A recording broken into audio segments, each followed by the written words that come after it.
প্রথমেই দেখে নেব আজকের 50টি তাজা খবর। শুরুতেই শিরোনাম। বিখ্যাত বিখ্যাত চোর বলে যারা পরিচিত, মমতাকে নিয়ে বিস্ফোরক অভিযোগ মদন মিত্রের। স্কুলের ঘরে কন্ডোমের প্যাকেট, মদের বোতল, ছাত্রীদের ধর্ষণের হুমকির অভিযোগ, প্রধান শিক্ষককে ঘিরে তুমুল বিক্ষোভ সন্দেশখালীতে। কালো পতাকা, চোর চোর স্লোগান, গাড়িতে জুতো, বিমানবন্দরের বাইরে সৌগতকে ঘিরে তুমুল বিক্ষোভ। সল্টলেকের গেস্ট হাউসে তরুণীকে ধর্ষণ, অভিযুক্ত রাজ্য পুলিশের এএসআই মুম্বাই থেকে গ্রেফতার করল বিধাননগর পুলিশ। কলকাতায় গুপ্তা ব্রাদার্সের দোকানে গুন্ডাগিরি, বিজেপি নেতার মিষ্টি পছন্দ না হওয়ায় দোকানের কর্মচারীকে মার। ভাঙড়ে থানার বাইরে বসিয়ে জেরা করা হলো প্রাক্তন তৃণমূল বিধায়ক শওকত মোল্লাকে, উত্তেজিত জনতা ছুড়ল ডিম। বাংলায় বিজেপির জয়ের আসল কারিগর মমতা, অভিষেক, ফিরহাদ ও হুমায়ুন, বিস্ফোরক দাবি কার্তিক মহারাজের। আপনার আধারে সিম যাচ্ছে না তো জঙ্গিদের হাতে, ঝাড়গ্রামে বিরাট চক্রের পর্দাফাঁস। বাতিল নিয়োগ, চাইলে বিয়ে ভাঙতে পারো, চাকরি হারানোর আশঙ্কায় স্ত্রীকে বললেন ঝাড়খণ্ডের যুবক। মসজিদের তরফে কেউ নেই, মাইক খোলার বিরুদ্ধে মামলা খারিজ করে হাইকোর্ট বলল, পুলিশের মৌখিক নির্দেশ নিয়ে কিছু বলবো না। আইপ্যাক তদন্তে মমতার বাধা, সিবিআই তদন্ত চাই ইডি, সরকার তো বদলেছে, সওয়াল মানেকার। 18 আগস্ট কেন স্বাধীনতা দিবস পালন করলেন সুকান্ত মজুমদার? পিছনে রয়েছে অজানা ইতিহাস। 60 বছরের বৃদ্ধের ধমনীতে 100% ব্লকেজ, আধুনিক লেজার অ্যাঞ্জিওপ্লাস্টিতে মিলল নবজীবন। কি এই চিকিৎসা, জানালেন চিকিৎসক। মোদির পিএম কেয়ারে কত টাকা? বড় অংশেই ফিক্সড ডিপোজিটে, শুধু সুদই এসেছে 475 কোটি টাকা। সুপ্রিম কোর্টে ডিএ মামলার শুনানি, 65% বকেয়া মেটানোর দাবি রাজ্যের, পিএফএল লক ইন নিয়ে প্রশ্ন আদালতের। ছাত্র আন্দোলনের চাপে জেএসএসসি সিজিএল বাতিল, সোরেন সরকারের, চাকরি হারানোর আশঙ্কায় পথে ঝাড়খণ্ডের সরকারি কর্মীরা। কোনো নোটিশ ছাড়াই ফ্রিজ ব্যাংক অ্যাকাউন্ট, ক্ষুব্ধ অভিষেক সোজা হাইকোর্টে, নেপথ্যে বড় কোনো চাল। জুতো পরতে গিয়ে বিপত্তি, নৌকা থেকে নদীতে পড়ে মর্মান্তিক মৃত্যু যুবকের। পানি ট্যাঙ্কিতে কোটি কোটি টাকার জমি কেলেঙ্কারি, ফাঁসি দেওয়ার বিধায়কের অভিযোগে খড়িবাড়িতে গ্রেফতার তৃণমূলের শ্রমিক নেতা। বিজেপির চাপে মালিকরা হল ভাড়া দেননি বলে দাবি সিজেপির, কলকাতায় সভা বাতিল। চলতি মাসেই গ্রেফতার বিজেপি কর্মী অভিজিৎ খুনে আরও 2 জনের বিরুদ্ধে চার্জ গঠন। সাফল্যে হিংসা, কাকাকে ধারালো অস্ত্রের কোপ, খুন করল ভাইপো, গ্রেফতার 2। সৌদিতে ভিক্ষা করবেন না, মান বাঁচাতে দেশের হজযাত্রীদের কড়া বার্তা পাকিস্তানের। আন্দোলনকারী পড়ুয়াদের দিকে তাক করা AK-47, অবশেষে বিহারে সাসপেন্ড পুলিশ কর্তা।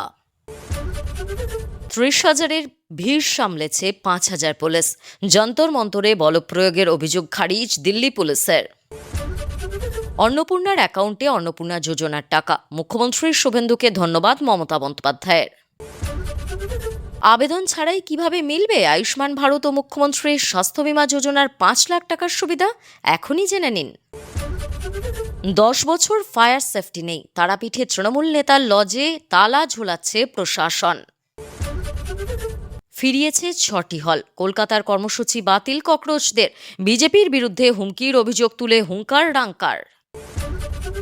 সল্টলেক থেকে কেনা শয়ে শয়ে সিম কার্ড দিয়ে কোটি কোটির সাইবার জালিয়াতি, কলকাতার পাশেই গড়ে উঠেছে কি জামতারা। বিধানসভা নির্বাচনের আগেই হয়েছিল ভোট গ্রহণ, পশ্চিমবঙ্গ বার কাউন্সিলের গণনায় দেখা গেল তৃণমূলের বিপুল জয়। প্রিয় দর্শক, আপনি কোন জেলা থেকে আমাদের খবর দেখছেন তা কমেন্ট করে জানাবেন। ইউটিউব থেকে দেখলে চ্যানেলটি সাবস্ক্রাইব করুন, আর ফেসবুক থেকে দেখলে পেজটি ফলো করুন। আসছি বিস্তারিত খবরে। মমতা বন্দ্যোপাধ্যায়ের সরকারের আমলে বিভিন্ন ক্ষেত্রে বিভিন্ন স্তরে দুর্নীতির অভিযোগ উঠেছে। ভোট বাক্সেও তার প্রভাব পড়ছে বলে মনে করেন রাজনৈতিক বিশ্লেষকরা। এবার সেই সরকারের আমলে বিধায়ক ও মন্ত্রী থাকা মদন মিত্র দুর্নীতি নিয়ে সরব। তৃণমূল আমলে দুর্নীতি নিয়ন্ত্রণ করা হয়নি বলে অভিযোগ তুললেন তিনি। অভিযোগ তুললেন মমতা বন্দ্যোপাধ্যায়ের বিরুদ্ধে। মমতা বন্দ্যোপাধ্যায়ের সহযোগী হিসেবে দীর্ঘ সময় রাজনীতি করা মদন মিত্র সম্প্রতি শিবির বদল করে ঋতব্রত বন্দ্যোপাধ্যায়ের শিবিরে নাম লিখিয়েছেন। ঋতু শিবিরের 21 জুলাই লড়াইয়ের মঞ্চেও দেখা গিয়েছে তাকে। মঙ্গলবার সাংবাদিক বৈঠকে মমতার নাম করে তিনি বললেন, দলনেত্রী দলের দুর্নীতি নিয়ন্ত্রণে কোনো পদক্ষেপ করেনি। তৃণমূল আমলের কথা বলতে গিয়ে মদন মিত্র বলেন, বিখ্যাত চোর বলে যারা পরিচিত ছিল তাদের ডান দিকে বাঁ দিকে ছাড়া দেখিনি। নাম বলতে চাই না, জেনে শুনে করতেন, ইচ্ছে করে করতেন নাকি ভুল বুঝে করতেন কিনা জানি না। বিধায়কের দাবি, কামারহাটিতেও প্রচুর বেআইনি নির্মাণ আছে, ভূমিকম্প না হলেও সেসব ভেঙে পড়তে পারে। মদনের বক্তব্য প্রসঙ্গে কালীঘাট শিবিরের বিধায়ক কুণাল ঘোষ বলেন, যাদের বিরুদ্ধে অভিযোগ তারা তো শিবির বদল করছেন, দল বদল করছেন। মদন মিত্র কাদের পাশে দাঁড়িয়ে কথা বলছেন, কাদের সঙ্গে ছবি তুলছেন একটু দেখে নেবেন। এদিকে বিজেপির সরকারকেও কটাক্ষ করেন মদন মিত্র। কামারহাটির বিধায়ক বলেন, এখন ভয় ইন ভরসা আউট হয়ে গিয়েছে। রাত 8টার পর রাস্তাঘাট ফাঁকা হয়ে যায়। এটা স্কুলের ছবি। উপরের ছবিটা দেখিয়ে কাউকে কথা বললে তিনি আঁতকে উঠবেন। স্কুলের ঘরের মধ্যে পাওয়া গেল কন্ডোমের প্যাকেট, মদের বোতল।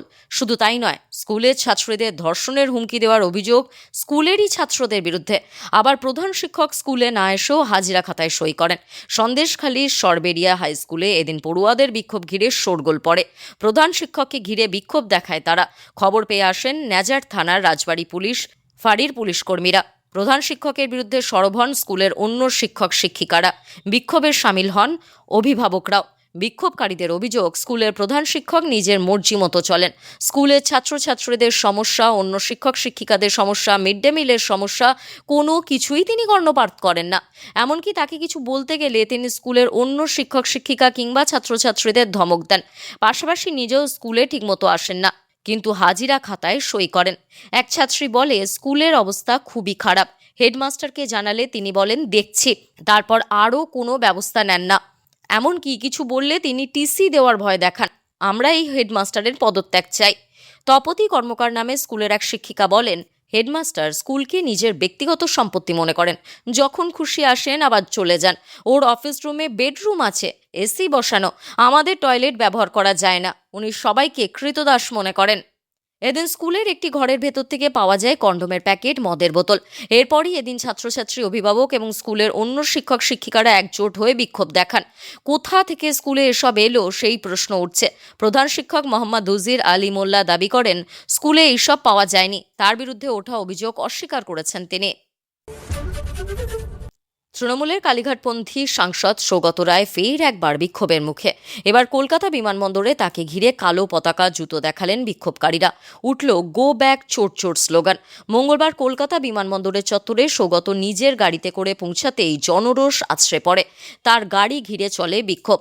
পরে বিমানবন্দর কর্তৃপক্ষ ও পুলিশ সৌগত রায়কে উদ্ধার করে নিয়ে যায়। এ বিষয়ে বিজেপি বিধায়ক অরিজিৎ বক্সি সৌগতকে আক্রমণ করে বলেন, কোনোদিনই এলাকাবাসীর পাশে ছিলেন না সাংসদ, তাকে শুধু ভুরিভোজের অনুষ্ঠানে দেখা যেত।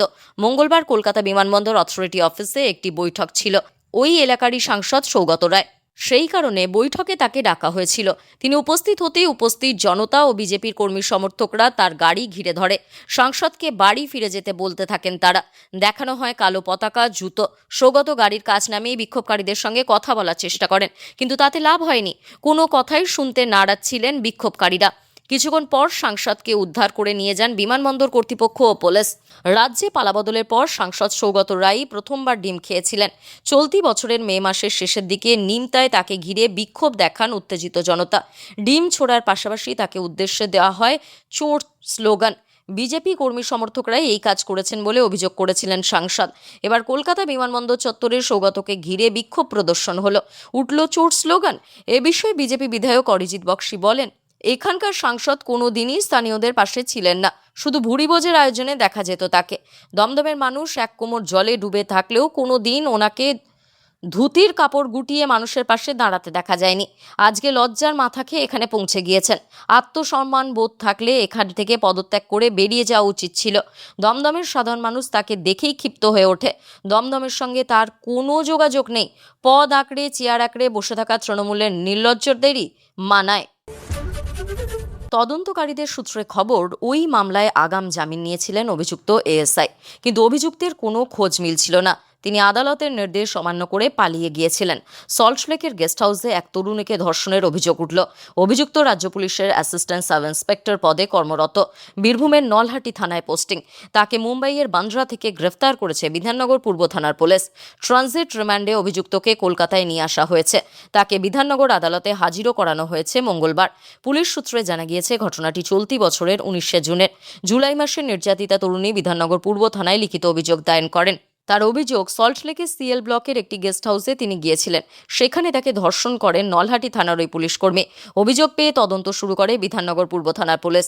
তদন্তকারীদের সূত্রে খবর, ওই মামলায় আগাম জামিন নিয়েছিলেন অভিযুক্ত এএসআই, কিন্তু অভিযুক্তের কোনো খোঁজ মিলছিল না। তিনি আদালতের নির্দেশ অমান্য করে পালিয়ে গিয়েছিলেন। এরপর বীরভূম জেলার পুলিশের সঙ্গে যোগাযোগ করেন বিধাননগর পূর্ব থানা তদন্তকারীরা। সম্প্রতি বিধাননগর পুলিশ গোপন সূত্রে জানতে পারে অভিযুক্ত মুম্বাইয়ে আত্মগোপন করে রয়েছে। তারপরে সোমবার মুম্বাই থেকে অভিযুক্তকে গ্রেফতার করে বিধাননগর পুলিশ। আদালতের কাছে ধৃতকে নিজেদের হেফাজতে নিতে চেয়ে জেরা করার আবেদন জানিয়েছে পুলিশ। ক্ষমতায় আসার 100 দিনেই বিজেপি নেতা বিবেক ত্রিপাঠীর দাদাগিরি। খাস কলকাতায় গুপ্তা ব্রাদার্সের দোকানে গুন্ডাগিরি বিজেপি নেতার। মিষ্টি খেতে এসে মিষ্টি পছন্দ না হয় বিজেপি যুবনেতা ও তার অনুগামীর দাদাগিরি। বালিগঞ্জের গুপ্তা ব্রাদার্সের মিষ্টির দোকানে কর্মচারী ও ম্যানেজারকে বেধড়ক মারধর। দুই বিজেপি নেতার মারে আঙুল ভাঙল মিষ্টির দোকানের কর্মী। অভিযুক্ত বালিগঞ্জ বিধাননগর মণ্ডল 1-এর বিজেপির যুব সভাপতি বিবেক ত্রিপাঠী। করেয়া থানায় অভিযোগ দায়ের। আহত কর্মী বলেন, 2 জন অতিথি আসেন, বলেন একটি কাজু বরফি এবং একটি গোলাপজাম দিতে। আমরা সেই মতো দিয়েছি। এরপর বলেন, এই গোলাপজামুন মিষ্টি কবেকার? আমরা বলি যে একদম টাটকা, দিনের দিন বানানো হয়। এর মধ্যেই ওরা আমাদের গালি দিতে শুরু করে। আমরা তখন ক্ষমা চাই, বলি যে আমরা আরও মিষ্টি দিচ্ছি আপনাদের কমপ্লিমেন্ট হিসাবে। কিন্তু মা বাবাকে নিয়ে বাজে কথা বলে। যখন আমি প্রতিবাদ করি তখন আমাকে চড় মারে। ম্যানেজার এসে বাধা দেওয়ার চেষ্টা করে, উনিও মার খেয়ে যান। এও বলে যে দোকানের বাইরে আয়, আমরা বিজেপি করি। তখনও সরি বলেছিলাম। গুপ্তা ব্রাদার্সের বালিগঞ্জ শাখার ওই দোকানের ম্যানেজার বলেন, ক্যাশিয়ার আমার কাছে এসে বলে যে কাস্টমার বলছে গোলাপজামটা খারাপ, ঠিক আছে বদল করে দাও। কেন এটা হলো? অন্য কাস্টমারও খেয়েছে, বলছে খারাপ না। আমার আসার আগে বিজেপি নেতার সঙ্গে আসা লোকাল ছেলে মেরেছে ক্যাশিয়ারকে। বিজেপি করে এই হুমকি দিয়েছি। আমরা 120 বছর ধরে দোকান করে যাচ্ছি পরম্পরা মেনে, কোনো দিন এমন হয়নি। ভাঙড়ে ফের চড়ছে রাজনৈতিক উত্তাপ। দোকান ভাঙচুর, জেসিবি দিয়ে ঘরবাড়ি ভাঙচুর এবং লুটপাটের অভিযোগে দায়ের হওয়া মামলায় ক্যানিং পূর্বের প্রাক্তন বিধায়ক শওকত মোল্লাকে হেফাজতে নিয়েছে ভাঙড় থানার পুলিশ। আর তারপরেই মঙ্গলবার থানার বাইরে পুলিশের তৎপরতা ঘিরে শুরু হয়েছে নতুন জল্পনা। সোমবার অভিযোগের ভিত্তিতে শওকতকে হেফাজতে নেয় পুলিশ। মঙ্গলবার দুপুরে তিনি থানায় থাকাকালীন ভাঙড়ের ডিসি শিবপ্রসাদ পাত্র থানার বাইরে আসেন। সেখানে প্রায় 2 মিনিট ধরে শওকতের সঙ্গে তাকে কথাবার্তা বলতে দেখা যায়। পরে তিনি থানার ভিতরে চলে যান। পুলিশ আধিকারিক এভাবে থানার বাইরে এসে শওকতের সঙ্গে কী নিয়ে কথা বললেন তা নিয়ে রাজনৈতিক মহলে প্রশ্ন উঠেছে। যদিও এই কথোপকথন সম্পর্কে পুলিশের তরফে বিস্তারিত কিছু জানানো হয়নি, ফলে ওই সংক্ষিপ্ত আলোচনার কারণ নিয়ে তৈরি হয়েছে নানা জল্পনা। অন্যদিকে শওকত মোল্লাকে হেফাজতে নেওয়ার ঘটনাকে কেন্দ্র করে শুরু হয়েছে রাজনৈতিক চাপানোতর। ভাঙড়ের আইএসএফ বিধায়ক নওশাদ সিদ্দিকীর দাবি, ভাঙড় ক্যানিং এলাকায় শওকত মোল্লা যে সন্ত্রাসের পরিবেশ তৈরি করেছিলেন, এখন তারই ফল তাকে ভোগ করতে হচ্ছে। তবে এই অভিযোগের বিষয়ে শওকত মোল্লার বক্তব্য এই প্রতিবেদনে পাওয়া যায়নি। যে মামলায় শওকতকে হেফাজতে নেওয়া হয়েছে তা তদন্ত কোন দিকে এগোয় এখন সেটি দেখার। অভিযোগগুলির সত্যতা তদন্তের পরই স্পষ্ট হবে। একই সঙ্গে থানার বাইরে পুলিশের শীর্ষ আধিকারিকের সঙ্গে শওকতের সংক্ষিপ্ত কথোপকথন নিয়েও কৌতূহল বাড়ছে। ভাঙড়ে অতীতেও রাজনৈতিক সংঘর্ষ ও উত্তেজনা ঘিরে বারবার পরিস্থিতি উত্তপ্ত হয়েছে। সেই আবহে প্রাক্তন বিধায়ককে হেফাজতে নেওয়া এবং তারপরেই পুলিশের এই তৎপরতা নতুন করে রাজনৈতিক জল্পনার জন্ম দিয়েছে। পশ্চিমবঙ্গের বিধানসভা নির্বাচনে বিজেপির বিপুল জয়ের নেপথ্যে দলের কোনো নেতা কর্মী বা সাধু সন্তদের ভূমিকা নেই, বরং এই জয়ের সমস্ত কৃতিত্ব প্রাক্তন মুখ্যমন্ত্রী মমতা বন্দ্যোপাধ্যায়, সাংসদ অভিষেক বন্দ্যোপাধ্যায়, ফিরহাদ হাকিম এবং হুমায়ুন কবিরদের। মঙ্গলবার পূর্ব বর্ধমানের কালনায় বিজেপি পার্টি অফিসে বসে এমন বিস্ফোরক মন্তব্য করে রাজ্য রাজনীতিতে চরম শোরগোল ফেলে দিয়েছেন বেলডাঙ্গা ভারত সেবাশ্রম সংঘের প্রধান স্বামী প্রদীপ্তানন্দজি মহারাজ ওরফে কার্তিক মহারাজ। তার মতে অতি বড় বিজেপি নেতাও বাংলায় 165টির বেশি আসন পাওয়ার কথা কল্পনা করতে পারেননি। এদিন কালনার বিজেপি বিধায়ক সিদ্ধার্থ মজুমদারের আমন্ত্রণে বিভিন্ন কর্মসূচিতে যোগ দিতে কালনায় আসেন কার্তিক মহারাজ। কালনা বিজেপি পার্টি অফিসে সাংবাদিকদের মুখোমুখি হয়ে তিনি দাবি করেন, রাজ্য জুড়ে আয়োজিত গীতা পাঠের কর্মসূচি হিন্দুদের মধ্যে চেতনা তৈরির ভিত্তি স্থাপন করেছিল। আর অন্যদিকে হুমায়ুন কবির ও ফিরহাদ হাকিমের লাগাতার সাম্প্রদায়িক মন্তব্য বিজেপির ভোট ব্যাংককে আরও বেশি শক্তিশালী করে তুলেছে। তৃণমূল সুপ্রিমো মমতা বন্দ্যোপাধ্যায়ের এক মন্তব্যের সমালোচনা করে কার্তিক মহারাজ বলেন, মমতা বন্দ্যোপাধ্যায় যেদিন বললেন আমি আছি বলে আপনারা আছেন, না হলে 1 সেকেন্ড লাগবে না, সেদিন কলকাতার বাবুদের টনক নড়ল। তারা বুঝতে পারলেন তৃণমূল বাংলায় ফের ক্ষমতায় এলে শুধু আগুনই জ্বলবে না, খুনোখুনি হানাহানি হবে, রাজ্যটা গ্রেটার বাংলাদেশে ঢুকে যাবে। পাশাপাশি অভিষেক বন্দ্যোপাধ্যায় 4 তারিখের হুঙ্কার প্রসঙ্গ টেনে তিনি বলেন, ওই অহংকার ও দম্ভের প্রতিবাদ জানাতেই বাংলার সাধারণ মানুষ ব্যালট বাক্সে কড়া জবাব দিয়েছেন। এছাড়া রাজ্যের ভাষা ও খাদ্যাভ্যাসের জিগির তুলে মমতা বন্দ্যোপাধ্যায় পশ্চিমবঙ্গকে বাংলাদেশের সঙ্গে সংযুক্ত করার পরিবেশ তৈরি করেছিলেন বলেও তীব্র আক্রমণ শানান তিনি। তবে একই সঙ্গে দেশের প্রাক্তন রাষ্ট্রপতি প্রণব মুখোপাধ্যায়ের লেখার উদ্ধৃতি দিয়ে তিনি জানান, নরেন্দ্র মোদী প্রধানমন্ত্রী না হলে দেশ শেষ হয়ে যেত। এদিন বাংলায় ডিলিমিটেশন প্রক্রিয়া কার্যকর করার জোরালো সওয়াল করেন কার্তিক মহারাজ। তার দাবি, ডিলিমিটেশন হলে পশ্চিমবঙ্গের বিধানসভা আসন সংখ্যা প্রায় 60টি বেড়ে 350-এ পৌঁছাবে, যার ফলে আগামী দিনে বিজেপির আসন আরও বৃদ্ধি পাবে। এই ডিলিমিটেশন প্রক্রিয়া চালুর সম্পূর্ণ কৃতিত্ব তিনি প্রধানমন্ত্রী নরেন্দ্র মোদী ও স্বরাষ্ট্রমন্ত্রী অমিত শাহকে দিয়েছেন। সাংবাদিক বৈঠকের পাশাপাশি এদিন মন্দিরময় শহর কালনায় নির্মাণাধীন 131 ফুটের একটি বিশালাকার শিবলিঙ্গের জমির পরিদর্শনে যান কার্তিক মহারাজ। সেখানে কালনার বিধায়ক সিদ্ধার্থ মজুমদার ছাড়াও উপস্থিত ছিলেন ওই প্রকল্পের মূল উদ্যোক্তা তথা জমির মালিক বিশিষ্ট ব্যবসায়ী ও সমাজসেবী সুব্রত পাল। শিবলিঙ্গের মুখ কোন দিকে থাকবে সে বিষয়ে তিনি প্রয়োজনীয় পরামর্শ দেন। উদ্যোক্তা সুব্রত পাল জানান, বর্তমান বিজেপি সরকারের আমলেই তারা এই মহাপ্রকল্প সফল করতে পারবেন বলে সম্পূর্ণ আশাবাদী। হাওড়া থেকে হাবড়া, জঙ্গি থেকে পাকচর, গ্রেফতার একের পর এক অভিযুক্ত। অভিযোগ উঠেছে তারা সিম পাচার করছে বাংলাদেশ নেপাল হয়ে পাকিস্তানে, ভিপিএন বদলে পৌঁছে দিচ্ছে জেহাদের বার্তা, যার রীতিমতো জাতীয় সুরক্ষার কাছে চ্যালেঞ্জ। স্বাভাবিকভাবেই প্রশ্ন, আপনাদের আধারে তথ্য দেওয়া সিম যাচ্ছে না তো জঙ্গিদের কাছে? ঝাড়গ্রামে ফাঁস হলো বিরাট চক্রের। অন্যের নথি ব্যবহার করে সিম কার্ড তুলে তা সাইবার প্রতারকদের কাছে বিক্রির অভিযোগে গ্রেফতার হলেন একটি সিম কার্ড সংস্থার 2 ডিস্ট্রিবিউটর। প্রশ্ন উঠছে, শুধুই কি সাইবার জালিয়াতি, নাকি পিছনে রয়েছে অন্য কোনো চক্র? ধৃতদের মঙ্গলবার ঝাড়গ্রাম আদালতে পেশ করে সাঁকরাইল থানার পুলিশ সূত্রে জানা গিয়েছে, ধৃত খোকন দত্ত, বয়স 33 বছর, সাঁকরাইল ব্লকের বহরাদাঁড়ি গ্রামের বাসিন্দা। অপর ধৃত মৃণাল কান্তি দাস, বয়স 28 বছর, কুবদা গ্রামের বাসিন্দা।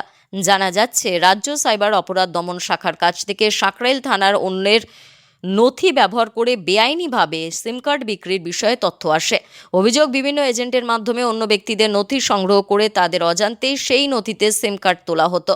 পরে ওই সিম কার্ডগুলি সাইবার প্রতারণায় যুক্ত ব্যক্তিদের কাছে চড়া দামে বিক্রি করে দেওয়া হতো। সেই সিম ব্যবহার করেই প্রতারণার জাল ছড়াতো সাইবার অপরাধীরা। এই তথ্য পেয়েই তদন্তে নামে সাঁকরাইল থানার পুলিশ। তদন্তে 2 ডিস্ট্রিবিউটরের নাম উঠে আসে, তাদের গ্রেফতার করা হয়। পুলিশের দাবি, ধৃতরা বিভিন্ন ব্যক্তির নথি সংগ্রহ করে তাদের অজান্তে সেই নথির ভিত্তিতে সিম কার্ড তুলতেন। পরে সেই সিম কার্ডগুলি সাইবার প্রতারকদের হাতে তুলে দেওয়া হতো। এই ঘটনায় সিম সরবরাহের সঙ্গে যুক্ত এজেন্টদের ভূমিকা নিয়েও তদন্ত শুরু হয়েছে। এই চক্রের সঙ্গে আরও কেউ জড়িত কিনা, কতগুলি সিম এভাবে তোলা হয়েছিল, সেগুলি সাইবার প্রতারণায় কোথায় ও কীভাবে ব্যবহার করা হয়েছে তা খতিয়ে দেখছে পুলিশ। বিচারক ধৃতদের 3 দিনের পুলিশি হেফাজতের নির্দেশ দিয়েছেন। আন্দোলনকারীদের দাবি মেনে পরীক্ষা বাতিলের ঘোষণা করেছে ঝাড়খণ্ডের হেমন্ত সোরেন সরকার। 2014 সালের পর থেকে পরীক্ষা পরিচালনা সংস্থা TDPL এর সব প্রতিযোগিতামূলক পরীক্ষা বাতিল করা হবে। পাশাপাশি TDPL এর মাধ্যমে হওয়ার সমস্ত নিয়োগও বাতিল করা হবে বলে জানিয়েছে সরকার। এরপরই অনিশ্চয়তায় ভুগছেন বহু চাকরিরতরা। চরম উদ্বেগে এক যুবক বিয়ে ভেঙে দেওয়ার জন্য আর্জি জানিয়েছেন স্ত্রীকে। 2024 সালে স্টাফ সিলেকশন কমিশনের পরীক্ষায় নির্বাচিত হওয়া প্রায় 2000 চাকরিরত এই বিক্ষোভে যোগ দিয়েছিলেন, কিন্তু বর্তমানে নিয়োগ বাতিলের পর তারা চাকরি হারানোর আশঙ্কায় রয়েছেন। এরকমই একজন হলেন সন্দীপ। 2 মাস আগেই তিনি বিয়ে করেছেন, কিন্তু এখন উদ্বেগে দিন কাটছে তার। এক সর্বভারতীয় সংবাদ মাধ্যমে সন্দীপ বলেন, বাড়ি ফিরে আমি স্ত্রীকে জানাই, আমার চাকরি ছিল বলে তুমি আমাকে বিয়ে করেছিলে। এখন তো আর চাকরি নেই, চাইলে বিয়ে ভেঙে দিতে পারো। স্ত্রীর বাবা মাকেও কথা জানিয়ে দিয়েছি। অন্যদিকে করুণ অবস্থা দেওঘরের বাসিন্দা লালন পাণ্ডেরও। তিনি অ্যাসিস্ট্যান্ট সেকশন অফিসার, পরিবারের একমাত্র উপার্জনক্ষম ব্যক্তি। তার পরিবারের বাবা মা ছাড়াও রয়েছে স্ত্রী ও 2 সন্তান। তিনি বলেন, নতুন কোনো নিয়োগ পরীক্ষায় বসার বয়স আমার আর নেই। আমার ছোট ছোট সন্তান রয়েছে, তাদের পড়াশোনার কি হবে? এটি আমাদের প্রতি চরম অবিচার। সরকার আমাদের গুলি করে মেরে ফেলতে পারত। উল্লেখ্য, গত কয়েকদিনে ঝাড়খণ্ডে পড়ুয়াদের আন্দোলনে ঝাঁজ ক্রমশ বাড়ছিল। রবিবার সন্ধ্যায় রাঁচিতে হেমন্ত সোরেন এবং রাহুল গান্ধীর কুশপুতুল দাহ করেছিলেন পড়ুয়ারা। এই সঙ্গে মুখ্যমন্ত্রীর পদ থেকে হেমন্তের ইস্তফার দাবি তোলা হয়। পরিস্থিতি গুরুত্ব দিয়ে হেমন্তকে চিঠি লেখেন কংগ্রেস সাংসদ রাহুল গান্ধী। ক্রমাগত চাপের মুখে অবশেষে সোমবার রাতে পড়ুয়াদের দাবি মেনেছে সরকার। আজকের গুরুত্বপূর্ণ ঘটনাগুলি এখানেই শেষ। পরবর্তী আপডেটের জন্য সঙ্গে থাকুন এবং সঠিক তথ্য পেতে অপেক্ষা করুন। ধন্যবাদ।